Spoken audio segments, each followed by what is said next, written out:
Guys, so I know you mentioned there in the top section, or you didn't want to touch on it, but just briefly, I've got to mention Arsenal, some fallout in the papers today. Gonna cost them is the headline in the Sun.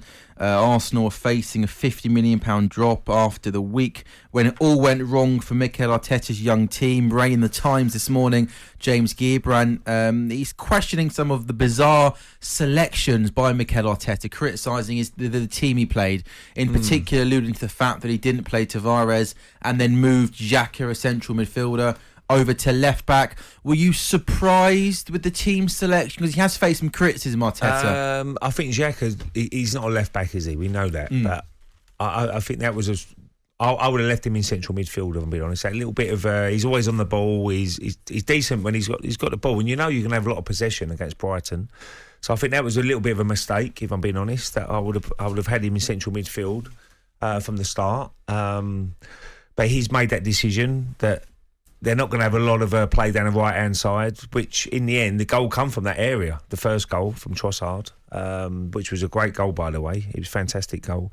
And Wepu, he had a great game. I mean, he scored a fantastic second goal as well.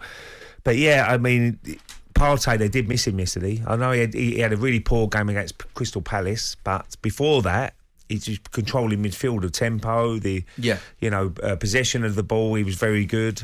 So they've certainly missed him at the weekend. Tierney, we know he's out for the season. So it's been a bad week for Arsenal if you're an Arsenal fan. But they've still got a chance. You look at the table, they've still got a game in hand.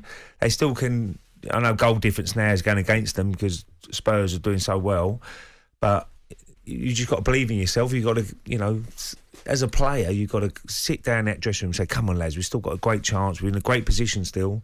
Let's give it everything we've got to the end of the season, see what happens. But whether they're good enough, I don't know. We'll have to wait and see. I think we're paying the price for not strengthening in January, and I think it was the biggest worry of a lot of Arsenal fans, that if you don't bring players in and you get this many players out, yes, you're getting rid of dead wood and you're getting players off the wage bill.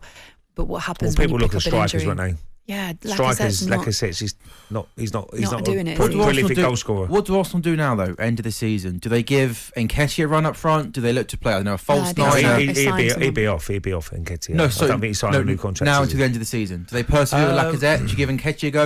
No, try and be clever and play a false nine? I think you've got to go with Lacazette still. Still play him? He just needs a goal from somewhere. It might happen.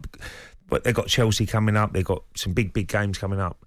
I think that week when they've got Chelsea, Man United and West Ham, that's the, they've got to probably get... I might go on holiday, Ray. They've got to get 7 points out of those games probably to give them a chance, I should imagine. Whether that's going to happen, we got to wait and see. Tottenham have got Brighton next, Brentford, Leicester, then Liverpool. So they're in pole position now. They're probably massive odds-on favourite now to get top four, or fourth place, sorry. And yeah, that's what it is, isn't it?